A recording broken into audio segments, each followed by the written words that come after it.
Good day, grade 7s. So today we are starting our lessons on area and parameters of 2D shapes. So today we are looking at particular parameters of polygons.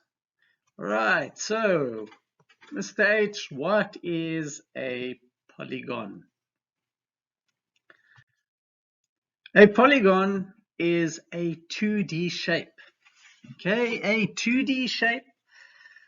It's only got length and breadth or width.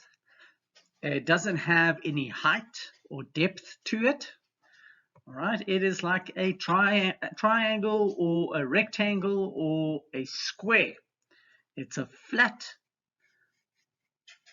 shape, and then we get a polyhedron.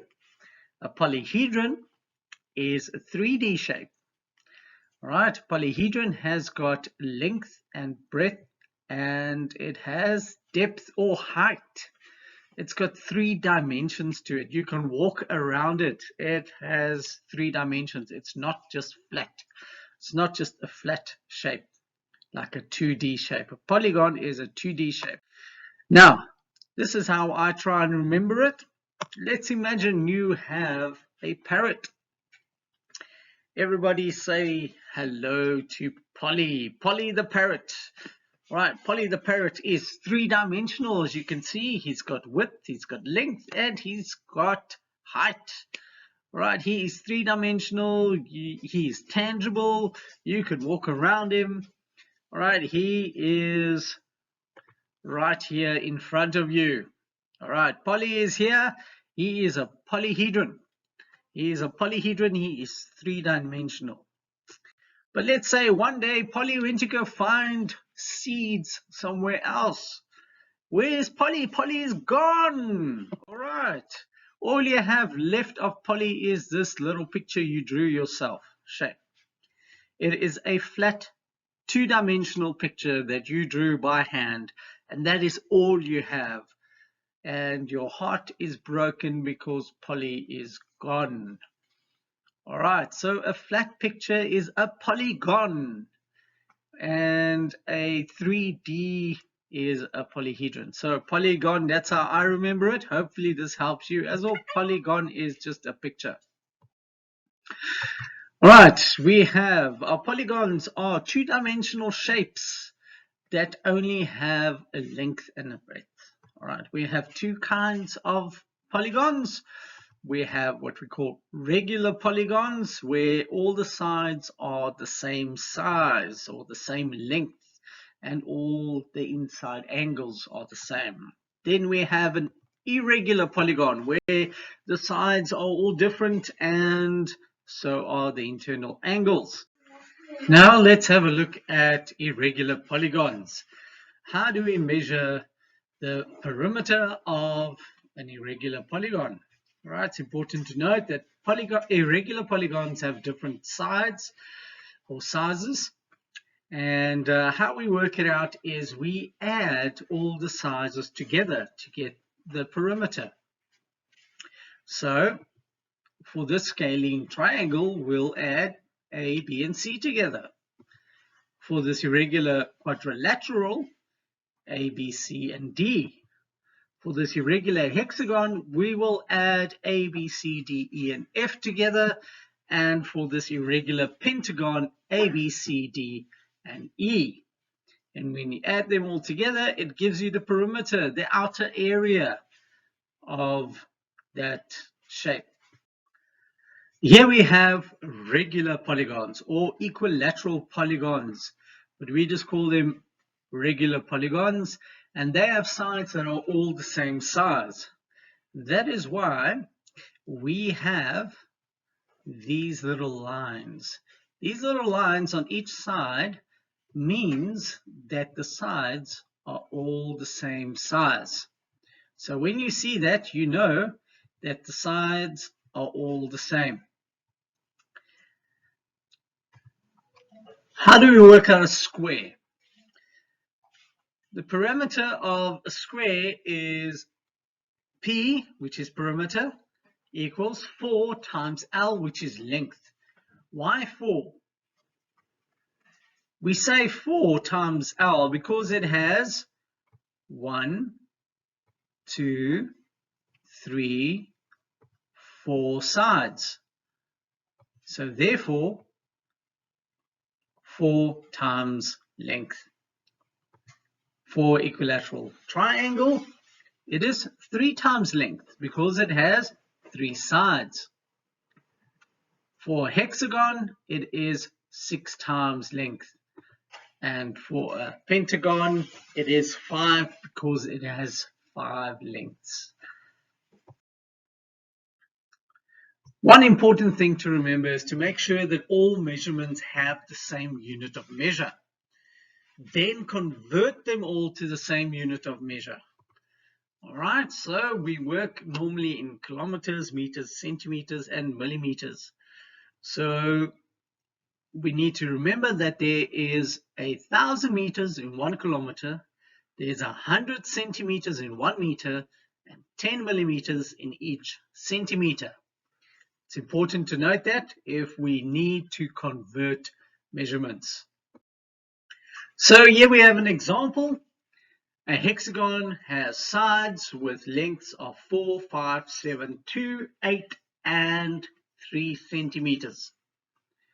What do we do here? Well, we look at the unit of measurement. Yes, they are all the same, centimeters. So we don't need to convert anything to make it the same. They are the same. So let's carry on. What do? We add them all together. Simple as that. We know with irregular polygons, that's what we do. 4 plus 5 plus 7 plus 2 plus 8 plus 3, and that gives us 29. It is very important, guys, to remember that you need to write down the unit of measurement.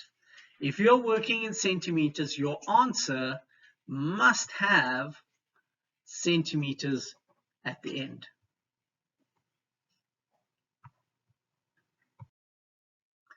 Here we have another one. What is the perimeter of the polygon on the right? Okay, Mr. H, this should be easy now. We've already done one. Oh, wait a minute. What do we have here? Centimeters, kilometers, meters, and millimeters. Oh boy. All right, so this is not so cut and dry as the previous one. What do we need to remember here? Make sure that all measurements have the same unit of measure. If not, then convert them all to the same unit of measure. All right, so remember these things. So here we go. Let's start with the first one. The first one here is 160 centimeters. I'm going to go and do it all in centimeters. So 160 centimeters. Let's have a look at the next one. All right, the next one is in kilometers. All right, so we need to convert that one to kilometers. So to centimeters. So 0.0039 kilometers equals how many meters? It's easier to go in increments, so we convert it to meters first. It is 3.9 meters, which is equivalent to 390 centimeters. All right, then the next one, then we lock that one in. The next one is 160 centimeters. So we don't need to convert that. We just put it in and we look at the next one. 2.7 meters. We convert it to centimeters, which makes it 270 centimeters. And we put that in. Then the next one is in millimeters. So now we're working the other way around. 3,400 millimeters, if we convert it to centimeters, remembering that there are 10 millimeters in each centimeter, it's 340 centimeters. The next one would be 420 centimeters.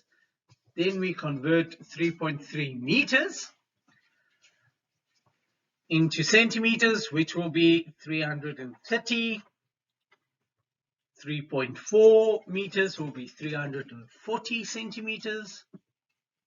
And we add them all together. 160 plus 390 plus 160 plus 270 plus 340 plus 420 plus 330 plus 340 gives us 2,410. So the perimeter of this polygon is then 2,410 centimeters. Let's move on to our next one. If a perimeter of a square is 32 centimeters, what is the length of each side? All right, so what do we know about a square? A square has all the sides equal. All right, so what do we know about that? What is the formula for working out the perimeter of a square? It is perimeter equals 4 times length. Right, so we don't know what the length is. We have to work it out. But we do know the perimeter. It is 32. So 32 equals 4 times length.